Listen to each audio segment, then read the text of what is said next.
Welcome back. Have you ever stopped to think that maybe the scientist looking at the stars and the mystic looking inward are, well, maybe they're searching for the exact same thing? Today, we're diving into this really cool idea that all paths to knowledge, whether it's science, spirituality, or philosophy, might actually be leading to the very same single ultimate truth. So, this is the big question for today, right? Are these massive fields of human thought just destined to clash forever? Or are they, maybe, without even realizing it, racing towards the exact same finish line? Okay, so our first stop on this journey is what's being called the Great Convergence. And it's a really fascinating concept that kind of reframes how we think about knowledge itself.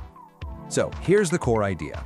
As we dig deeper into any field, we naturally start to move away from all the complex stuff on the surface and get closer to the simple underlying principles. It just makes sense, right? The more you explore, the more you peel back the layers of cause and effect, and your understanding just naturally starts to narrow and focus. This is the perfect way to picture it. Think of all human knowledge like a giant funnel. Up at the wide top, you've got all these different disciplines. Quantum physics over here, theology over there, and they all have their own unique methods.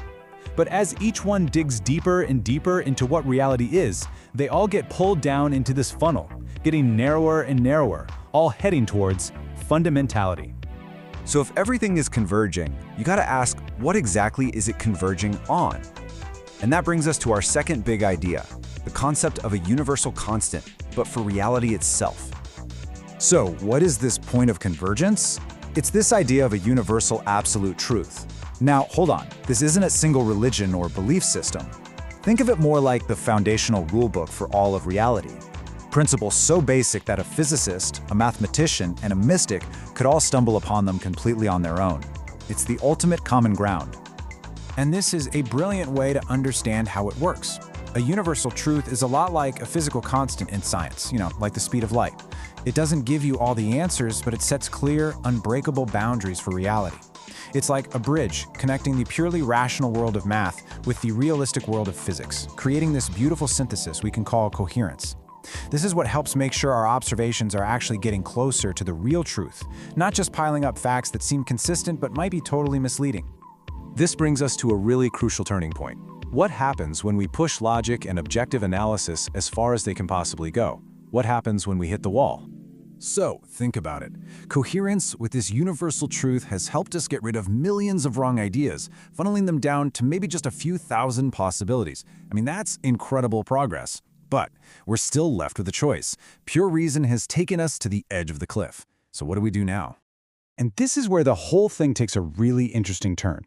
See, once logic has gotten rid of everything that's impossible, we're left with what's possible. But that's not the same as what's true. The argument is that the next step isn't another equation or experiment. It's an internal shift. It's adopting a posture of sincerity, a totally honest, open-hearted approach to whatever possibilities are left. Now I know what you're thinking. Hey, you can be sincere and still be sincerely wrong. And you're absolutely right. But the answer here is a little more subtle. The point of sincerity isn't to magically guarantee you pick the right answer. The point is to make sure you're not held back by the arrogance of thinking you've already got it all figured out. It's really a posture of humility and being open. I just love this quote because it nails the feeling of this shift perfectly. It suggests that in this final stage, the whole dynamic flips. Instead of us trying to force a choice, we get quiet and sincere, and that's what allows truth to come to us. You're moving from just intellectual muscle to a kind of receptive wisdom. So where does this all lead? Well, it points us toward a totally new balance, a new future for how we even think about knowledge in the first place. In this possible future, that old pyramid of knowledge just kind of dissolves. You've got science, metaphysics, and religion no longer fighting for the top spot, but instead, they're seen as equal partners. Each one brings its own unique piece of the puzzle to our understanding of universal truth. They're finally in balance. And this is the really critical part. The labels, that's science or that's religion, they start to matter a whole lot less. An idea won't be tossed out just because it came from a sacred text, and it won't be automatically accepted just because it came from a lab. The only question that will matter is, how well does this idea align with the fundamental principles of reality we've been talking about? Now, this presents a huge challenge, especially for a lot of traditional faiths. To stay relevant in this new world, they'll have to show how their core beliefs actually connect to these universal principles. Things like faith or obedience will need to be framed in ways that feel practical, realistic, and objectively valuable to everyone, not just their followers. Okay, so let's bring all of this home. How do we make any of this stuff useful in our actual lives? That's our final section, turning these huge, abstract ideas into something you can actually use. This is the real test, isn't it? I mean, it's one thing to talk about a universal absolute truth in a video, but it's a completely different thing to have it help you make a decision on a random Tuesday afternoon. So how do you actually bridge that gap? Well, here's a really clear, practical model. You start with the universal law, something that's just undeniable, like output cannot exceed input. Then you translate that into practical real-world advice for a specific situation. So for example, that becomes, hey, maybe the most qualified person should lead this project if we want the best result. But let's be honest, advice by itself usually isn't enough. And this brings us to the final and maybe the most important piece of the puzzle. For these truths to really land, to really mean something, we have to see them in action. We need to see powerful living examples. We need role models, people who actually live these principles out loud. And so that leaves us with one last thought to chew on. As all these great paths of human knowledge seem to be narrowing toward a single fundamental reality, you have to wonder, after logic and reason have taken us as far as they can go, is that final, sincere step toward truth a journey that each of us has to take completely on our own?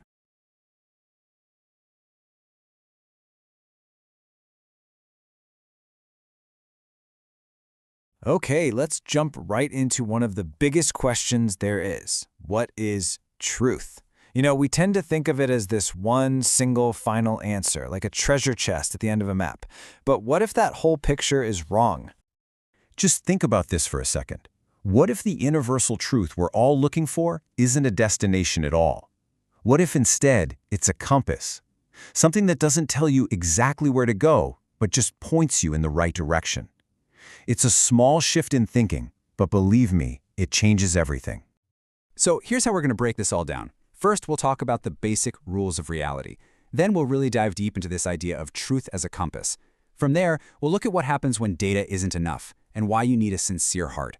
We'll also touch on what this means for faith, and then, most importantly, we'll bring it all home and see how to make it practical. All right, first up, the rules of reality. Because before we can really use this compass, we got to understand what it's made of and what it's pointing towards. So, what is universal absolute truth? Well, think of it as the fundamental rulebook for the universe. It's not one specific fact, but more like a law of physics, you know? Like gravity. Gravity doesn't tell you what to do with your day, but it definitely sets the boundaries for what's possible. You can't just decide to float away. In the same way, this truth is like the basic operating system for all of reality. And this is the absolute key difference. We're not talking about a single specific answer to a question. It's not about finding the one right thing. Instead, it's a set of guiding principles. It works like a filter, really. It eliminates all the impossible or nonsensical paths, leaving you with a much smaller set of options that actually makes sense. And that idea of filtering things down brings us right to our central metaphor. Truth as a compass. Let's make this big, abstract idea feel a little more real, a little more down to earth. Imagine this journey, okay? Step 1. You are totally lost in the woods. I mean, trees everywhere, infinite directions, total confusion. That's life without any guiding principles. Then, step 2, a compass appears. That's universal truth. Now, what does it do? Step 3, it doesn't point you to one specific coffee shop, but it points you toward the main highway, where all the shops are. It gets you out of the wilderness. But, and this is so important, step 4, once you're on that highway, you still have to choose which store to go into. The compass gets you to the place of possibility, but the final, personal choice, that's still on you. And that final choice, that's where we get to our next section. Because science and logic and all the objective data in the world, that's the compass. It's fantastic at getting you to the highway, but it can't and it won't choose the store for you. For that, you need something else. So this is the million-dollar question, right? When you've used reason and evidence to get rid of all the bad options and you're left with a few pretty good ones, how in the world do you pick one? What tool do you use when the objective tools have done all they can? Now, I know what you're probably thinking. There's a pretty big logical objection here, isn't there? Wait a minute. Just because I'm sincere doesn't mean I'm right. At the end of the day, only one path can be the correct one. You can be sincerely wrong after all. And the answer to that is, honestly, it's profound. The point of sincerity isn't the guarantee that you're right. No, its job is to help you avoid the trap of certainty.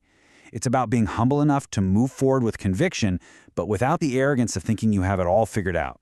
Believe me, the burden of needing to be absolutely right about everything is way, way heavier. Sincerity lets you put that burden down. So, this whole way of thinking, this balance between universal rules and our own sincere choices, it naturally raises some interesting questions, especially for systems that are often built on a foundation of certainty, like traditional faith. You've got science on one hand, which gives us this incredible, tangible, practical value, and on the other hand, you have faith, which for many people provides deep meaning and a sense of purpose. The real challenge for modern religion is how to bridge those two worlds. How do you talk about faith in a way that feels realistic and objective, but without watering down its core beliefs? It's really about finding a common language that respects both what we can measure and what we can feel. Okay, so this brings us to the finish line. We've talked about these big cosmic ideas, but how do we actually use them? How do we take all this and make it helpful in our day-to-day lives? The whole solution boils down to one simple act: translation. We have to take these big universal principles, this sort of source code for reality, and translate them into practical, everyday wisdom. We need to turn the abstract into action. And this table is a perfect example of how that works. Look at this universal truth. Output cannot exceed input. It's a fundamental law, almost like something out of a physics textbook. But what does it mean for us? Well, when you translate it, it becomes practical wisdom like, let the expert lead, because their deep knowledge is a higher quality input. Or it becomes, don't provide half-hearted support, because you know that a lazy input will only ever get you a lazy output. See? One universal law, multiple pieces of real-world advice. So, let's wrap this all up.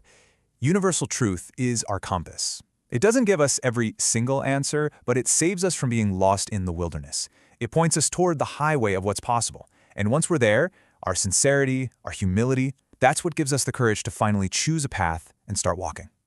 So I'll leave you with a question to chew on. Think about it. What's one of those big universal rules you see working in the world around you?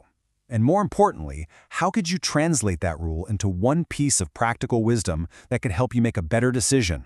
Maybe even today.